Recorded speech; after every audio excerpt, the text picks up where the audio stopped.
예, 저희가 주식경제 시간에 꼭 드리는 말씀이 있습니다. 나무도 중요하지만 나무보다 먼저 숲을 보고 나서 좋은 나무를 찾는 것이 중요하다는 말씀을 몇 번 강조해서 드린 것 같습니다.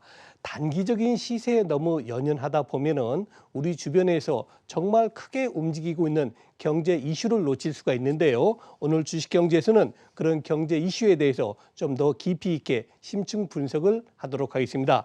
도움 말씀을 주시기 위해서 KB증권 이코노미스트이시죠, 김두원 연구원님 모셨습니다. 연구원님 안녕하십니까? 안녕하세요. 네.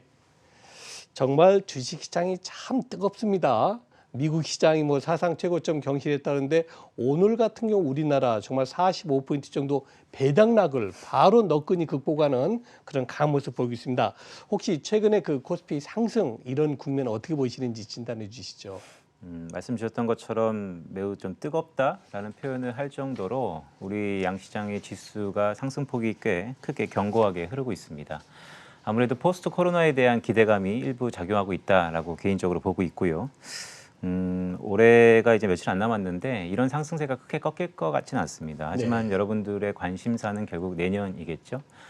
올해 우리 시장을 끌어올렸던 여러 가지 성장 모멘텀들이 과연 해가 바뀌면 2021년도 없어질 것이냐에 대해서부터 점검을 해 나가면 결코 쉽사리 한순간에 없어질 가능성은 극히 적다라는 말씀을 드립니다. 따라서 많이 올라왔기 때문에 상승폭은 분명 그보다 둔화될 수는 있을지언정 이러한 상승 추세 자체도 2021년까지 저희가 이어진다라고 보고 있고요.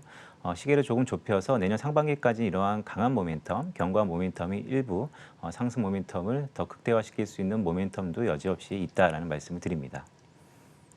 네, 뭐 이렇게 우리 시장 정말 정확히 진단해 주셨고요. 또 우리 시장에서 또 그리고 해외 시장에서 중요한 국가가 하나 있죠. 요즘 가장 큰 이슈를 잡는 나라 영국이 되겠습니다. 얼마 전에 이제 EU에서 탈퇴를 했고요. 또 며칠 전에는 좋지 못한 소식 전해졌죠. 변이 바이러스가 또 영국에서 시작됐다는 그런 소식도 있었지 않습니까? 자, 먼저 질문드리고 싶은 것이 영국이 과연 EU에서 탈퇴를 하게 됐는데요. 뭐 이렇게 되면 영국 경제라든가 세계 경제에 조금 좋지 않은 영향을 주지 않겠습니까? 일단 이 영국과 EU의 결별은 사실 올해 2020년 1월 1일부터 시행됐었습니다. 하지만 워낙 두 국가 간의 경제권의 이 접점이 크다 보니까 실제 올해 1월 1일 날 브렉짓이 단행됐음에도 불구하고 미래관계 협정이라는 전환 기간이 상당 부분 이어졌었던 것이죠. 연말이 될수록 불안감은 뭐였냐면 이러한 전환 기간 동안에 서로 간에 합의 없이, 즉 노딜이라고 저희가 명칭하고 있는데 이러한 합의 없이 서로 결별할까에 대한 우려감이 상당 부분 있었습니다. 하지만 저희 연휴 사이에 이 부분들이 상당 부분 불확실성이 수면 아래로 내려갔죠. 그렇기 때문에 결론적으로 말씀드리면 일단 노딜에 대한 브렉짓이 상당 부분 수면 아래로 내려갔다는 점이 금융시장에는 긍정적으로 작용할 것이다라는 말씀을 일단 드립니다. 다만 47년 동안 영국이 EU라는 그런 존에 속해져 있었습니다. 47년 만에 이탈을 했기 때문에 세대도 많이 변했고요. 경제 구조도 많이 변한 상태입니다. 따라서 실물 경제에 대한 불안감, 즉 경기가 더 안 좋아질 것이라는 불안감은 분명 나타날 수밖에 없는 국면이거든요. 따라서 전반적으로 영국과 EU 간의 서로 간의 교역량이라든지 아니면 경제력을 감안해 봤을 때 영국이 이런 브렉짓 이후에 좀 더 경기 펀더멘털이 둔화압력이 높아질 가능성을 저희가 충분히 염두하면서 이 브렉짓이 금융시장에 미치는 영향, 일단은 긍정적이지만 중장기적으로 실물 경제에 부정적인 측면이 나타날 것이다라는 점을 염두하면서 전략을 짤 필요가 있다는 말씀을 드립니다. 네, 정말 저도 이제 개인적으로 영국이 만약에 탈퇴하게 되면 조금 파장이 크지 않을까 싶었는데 연구님 말씀대로 의외로 금융시장에서 파장은 크지 않았다라고 결론 질 수 있겠습니다. 뭐 또 한 가지가 있습니다. 지금 이번에 그 변이 바이러스 이제 아울러서 최근에 코로나에 대한 백신 기대가 굉장히 크지만 또 부작용도 적지 않습니다. 그래서 결국 이렇게 된다면은 과연 이런 혼란 상태가 더 지속이 된다면은 자칫하다 인플레이션 우려도 나온다라는 그런 리포트를 내신 것 같습니다. 한번 이 부분 한번 진단해 주시죠.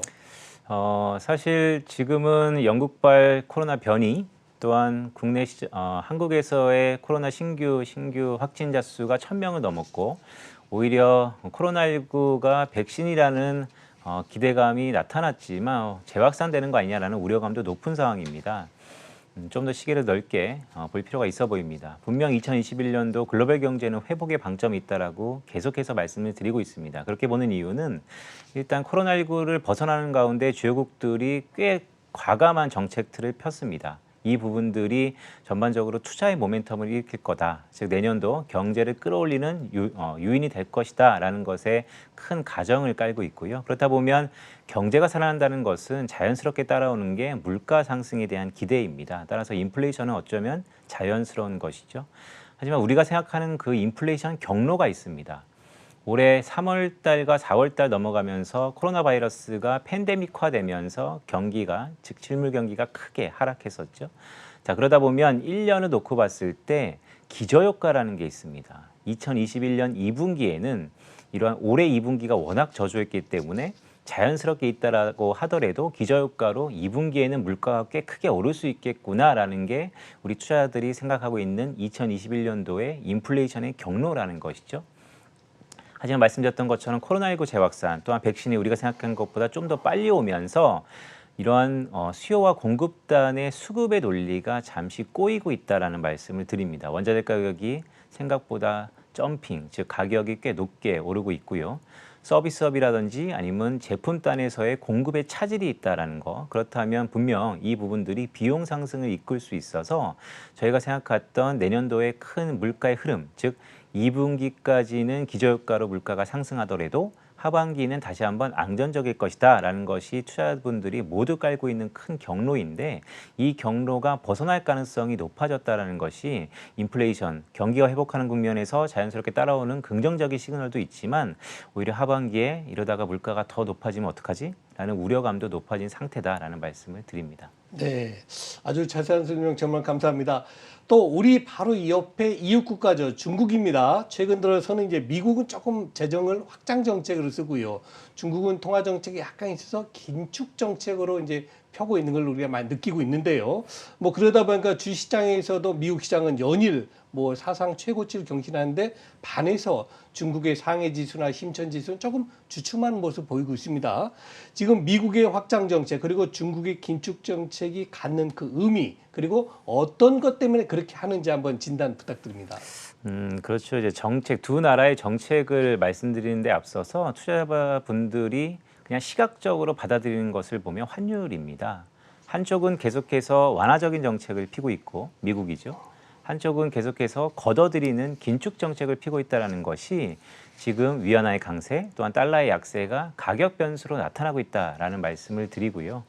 하지만 중국 얘기를 좀 더 자세히 말씀드리면 도대체 중국이 이렇게 시중의 유동성을 왜 걷어들이느냐라고 보면 코로나19가 터진 다음에 전 세계에서 가장 빨리 코로나19를 벗어났다라고 선언한 국가는 중국이 유일합니다. 또한 중국의 경제 지표나 실무 지표들은 여타 국가들이 아직까지 마이너스 경제를 이어가고 있는데 중국 경제는 플러스로 전환됐다라는 점. 제가 화면에 보시는 것처럼 여러 가지 경제 지표들이 있습니다. 그중에서도 중국의 긴축과 가장 연관이 높은 지표는 중국의 생산자 물가입니다. 2007년에 중국이 긴축을 했었고 또한 2010년과 11년도 긴축 사이클, 더 나아가서 2017년도 긴축 사이클 제가 빨간색 박스를 표시해뒀는데요. 여지없이 이 세 번의 긴축 사이클에서 어떤 지표가 가장 바로미터가 됐었냐라고 본다면 중국의 생산자 물가라는 것이죠. 평균 5에서 6% 전년 동월 대비 증가세를 보였을 때 여지없이 중국은 긴축을 하더라. 자, 다시 원론적으로 돌아와서 지금 중국의 생산자 물가는 마이너스 국면을 이어가고 있습니다. 자, 그렇다면 왜 문제이냐? 앞으로가 문제라는 것이죠. 모두에 말씀드렸던 것처럼 경기가 개선됐다. 더 나아가서 원자재 가격이 부쩍부쩍 상승세를 보이고 있다는 것은 적어도 6에서 7개월 뒤라면 중국의 생산자 물가가 플러스 전환할 수 있고 과거 중국의 긴축 패턴을 봤을 때 이러한 생산자 물가의 플러스 전환 가능성을 염두하면서 중국의 긴축을 지금부터 준비할 때다라는 말씀을 드리고 싶은 것입니다. 네, 정말 어제 저도 텔레비전에서 그 우한, 이번에 코로나 바이러스의 원천지라고 볼 수 있는 우한에서 6개월 동안 신규 확진자가 없다 그래요. 아무리 사회주의 국가고 이런 그 텔레비전을 통제한다 그래도 그렇게 그 인민들이 편안하게 즐기는 걸 보고 정말인가 하는 그런 의아점이 좀 들었습니다. 제가 또 한 가지 놀란 게 있습니다. 바로 영국의 싱크탱크에서 이런 얘기를 했죠. 2028년, 불과 이제 7년밖에 남지 않았습니다. 세계 경제 규모가 중국이 미국을 이길 것이다. 물론 경제 규모가 커진다고 해서 최강대국이 되는 건 아니죠. 그러나 정말로 GDP 면에서 중국의 경제 규모가 미국을 제칠 수 있을지 한번 이 부분 한번 진단해 주시죠.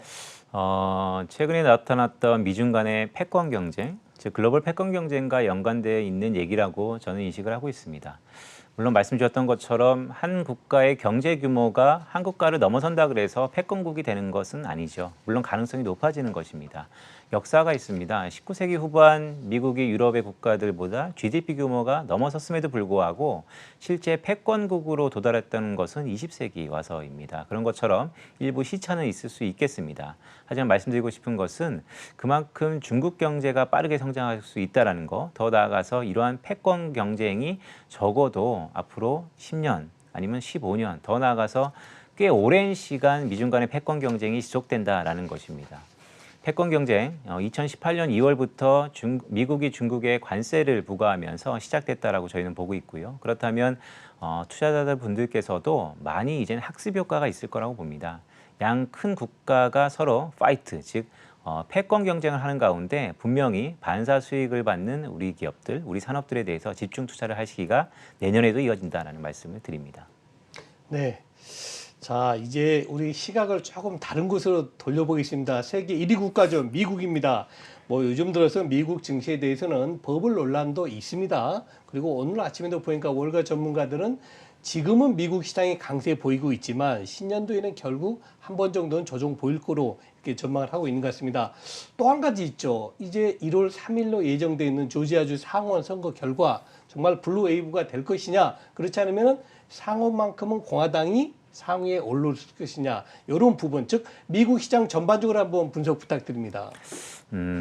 일단 조지아 선거부터 좀 말씀을 드려야겠습니다. 조지아 선거가 사실 이제 블루 웨이브라 그래서 한국으로 따지면 청와대인 미국의 백악관, 또한 의회인 양원, 이 모든 것들이 민주당을 표시하는 파란색으로 일괄 통일됐을 때 우리가 파란색 물결, 블루 웨이브라고 합니다. 이게 투자 관점에서 어떤 의미가 있느냐? 블루 웨이브가 달성된다 그러면 민주당이 즉 미국의 모든 정치적 구도, 의회 구도를 장악하는 것이죠. 그렇다면 재정 정책을 많이 필 거고 거기에 연동돼서 물가가 오를 거고 그걸 감안해서 금리가 오를 겁니다. 이런 부분들이 긍정적인 사이클이 있지만 지금처럼 코로나19를 벗어나는 가운데 미국의 부채가 워낙 많아진 이 상황에서는 다소 부담스럽다는 것이죠. 결론적으로 말씀드리면 조지아에서는 2석이 걸려 있습니다. 결선 투표. 저희 KB증권은 그럼에도 불구하고 상원이 공화당이 다수당을 가져가는, 즉 블루웨이브는 깨질 가능성이 매우 높다라는 말씀을 드리지만 실제 선거가 다가갈수록 이 조지아 선거의 판세가, 즉 지금의 여당인 민주당 쪽에서의 후보들이 지지율이 상당 부분 높아진다는 것이 블루웨이브 가능성이 높아지는 것도 저희가 염두할 필요가 있다라는 말씀을 드리고요. 끝으로 미국의 버블 논란은 오죽했으면 미국의 중앙은행장인 파월 의장이 의회에 가서 금융안전 보고서를 통해서도 버블 논란이 있다, 하지만 아니다라는 것을 명시할 정도로 많이 또한 버블에 대한 우려가 높아진 것도 사실입니다.